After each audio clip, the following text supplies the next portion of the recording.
So இந்த வீடியோவில் வந்து நம்ம இந்திய அரசாங்கத்தோட யூனியன் பட்ஜெட் பற்றி நம்ம பேசலாம். ஸோ யூனியன் பட்ஜெட்டோட ரிக்குவயர்மெண்ட் என்னன்னு பார்த்தீங்கன்னா வந்து அது அரசாங்கம் வந்து போன வருஷத்தில் வந்து எங்கெல்லாம் வந்து வருமானம் ஈட்டிருக்காங்க, அந்த பணத்தை எங்கெல்லாம் செலவழிச்சிருக்காங்கன்றதுக்கான ஒரு ஆய்வறிக்கை. ஸோ அதே நேரத்தில் வந்து வரப்போகிற வருஷத்தில் வந்து எங்கெல்லாம் இந்த பணத்தை வந்து எங்கே இன்கம் வந்து ஈட்ட போகிறாங்க, அந்த இன்கம் வந்து எங்கே செலவழிக்க போகிறாங்க. அதே நேரத்தில் வந்து யூஸ்வலாக வந்து இந்திய அரசாங்கம் வந்து நம்ம வருமானத்தோட அதிகமாக தான் செலவழிப்பாங்க. ஸோ அந்த மாதிரி செலவு வந்து வருமானத்தோட எவ்வளோ அதிகமாக பண்ண போகிறோம், ஸோ அதனால் எவ்வளோ கடன் வாங்க போகிறோம் அப்படிங்கிறத சொல்லக்கூடியது தான் யூனியன் பட்ஜெட். ஸோ இந்த அனௌன்ஸ்மெண்ட்ஸ் தான் இதில் வரும்.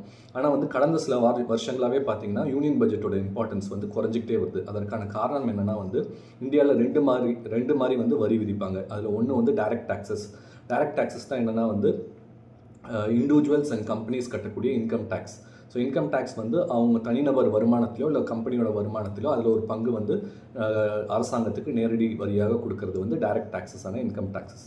ரெண்டாவது வந்து கன்சம்ஷன் டேக்ஸ். ஸோ இந்த டேக்ஸ் வந்து எல்லாருமே இரஸ்பெக்ட் ஆஃப் ரிச் ஆர் புவர் வந்து எல்லாரும் கட்டக்கூடிய டேக்ஸ் வந்து கன்சம்ஷன் டேக்ஸ். அது வந்து நம்ம ஊரில் வந்து ஜிஎஸ்டி. ஸோ நம்ம எந்த பொருள் வாங்கினாலும் விற்றாலும் அதில் வந்து அரசாங்கத்துக்கு கொடுக்கக்கூடிய டேக்ஸ் வந்து ஜிஎஸ்டி டேக்ஸ். ஸோ அது வந்து செப்பரேட்டாக வந்து ஆல்ரெடி வந்து ஜிஎஸ்டி கவுன்சில் தான் வந்து பார்த்துக்கிறாங்க லாஸ்ட் ஒரு ஃபியூ இயர்ஸாக. ஸோ அது வந்து தனிப்பட்டு போயிட்டதுனால இப்போ யூனியன் பட்ஜெட்டில் வந்து மேக்ஸிமம் வரக்கூடிய அனௌன்ஸ்மெண்ட்ஸ் எல்லாமே வந்து டைரக்ட் டேக்ஸஸான இன்கம் டேக்ஸ் பற்றி தான் இருக்கும். ஸோ அது வந்து இந்த வருஷத்தில் எந்த ஒரு பிக் பேங் அனௌன்ஸ்மெண்ட்ஸும் வராததுக்கு காரணம் வந்து என்னென்னு பார்த்தீங்கன்னா போன வருஷமே வந்து அரசாங்கம் வந்து பெரிய விதத்தில் வந்து இன்கம் டேக்ஸ் ஸ்லாப்ஸை வந்து உயர்த்திட்டாங்க. அதாவது 12 லட்சம் வரைக்கும் வந்து வருமானம் ஈட்டக்கூடிய எந்த தனிநபரும் இன்கம் டேக்ஸ் கட்ட வேண்டாம் அப்படிங்கிறத சொல்லிட்டதுனால ஸோ அதோட கண்டினியூட்டியாக இந்த வருஷத்தில் வந்து எந்த ஒரு ரிஃபார்ம் சேஞ்சஸ் வந்து டைரக்ட் டேக்ஸஸில் நடக்கலை. ஸோ அதோட விட்டுட்டோம். ஸோ அது போக பார்த்தீங்கன்னா வந்து இதில் முக்கியமாக எனக்கு படக்கூடிய பெரிய அனௌன்ஸ்மெண்ட்னா இந்த யூனியன் பட்ஜெட்டில் வந்து கண்டினியூட்டி. ஸோ தொடர்ந்து வந்து அரசாங்கம் வந்து எங்கே வந்து அவங்க பணத்தை வந்து இன்வெஸ்ட் பண்ணுறாங்க அப்படிங்கிறது வந்து இந்த இதில் வந்து இது பண்ணியிருக்காங்க. அதில் முக்கியமாக வந்து இன்ஃப்ராஸ்ட்ரக்சர் புஷ் வந்து ரொம்ப அதிகமாக இருக்குது. இன்ஃப்ராஸ்ட்ரக்சர்னால் வந்து நம்ம நாட்டில் வந்து பண்ணக்கூடிய ரோட்ஸ், ரயில்வேஸ் மற்றும் ஏர்போர்ட் இந்த மாதிரி இதில் வந்து நிறையா வந்து ஸ்பெண்ட் பண்ணுறாங்க.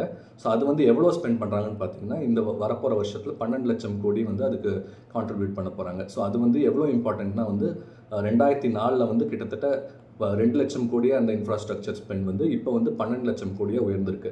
ஸோ இது எவ்வளோ இம்பார்ட்டன்ட்னு பார்த்தீங்கன்னா ஏன்னா வந்து இன்ஃப்ராஸ்ட்ரக்சர் வந்து இப்போ நார்மலாக ஒரு வரி சலுகையாக கொடுக்கும்போது அது உடனே வந்து ஒரு 6 மாதத்துலேயோ 7 மாதத்துலேயோ வந்து எக்கனாமியில் வந்து அது காமிக்கும். பட் இன்ஃப்ராஸ்ட்ரக்சர்னு பார்த்தீங்கன்னா அது லாங் டேர்ம் ஸ்பெண்டிங்.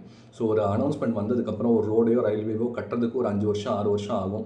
அதுக்கப்புறம் அதோட எக்கனாமிக் பெனிஃபிட்ஸ் நம்ம கிடைக்கிறதுக்கு ஒரு 7லேருந்து 8 வருஷம் ஆகும். பட் ஆனால் லாங் டேர்ம் கேபிட்டல் பில்டிங்காக வந்து இது வந்து ரொம்ப இம்பார்ட்டண்ட்டாக இருக்கும். ஸோ மோடி கவர்மெண்ட் வந்து கண்டினியூஸாக வந்து இன்ஃப்ராஸ்ட்ரக்சருக்கான புஷ் கொடுத்துக்கிட்டே இருக்காங்க. அது நம்மளோட நாட்டோட கட்டமைப்பை வந்து அதிகப்படுத்துவங்களோட என்னென்னா ஒரு இடத்துலேருந்து இன்னொரு இடத்துக்கு குட்ஸ் கொண்டு போகிறதோ இல்லை நம்ம மூவ்மெண்ட்டோ வந்து இன்னும் வந்து பெட்டராகும்.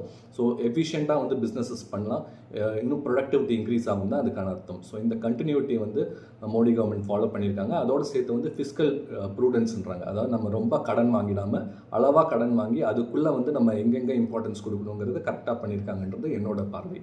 தேங்க்யூ. ஸோ அது போக வந்து இந்த மாதிரி வீடியோஸ் உங்களுக்கு பிடிச்சிருக்கு இல்லை அதனால் இந்த கண்டிப்பாக நம்ம சேனலுக்கு வந்து சப்ஸ்கிரைப் பண்ணுங்கள்.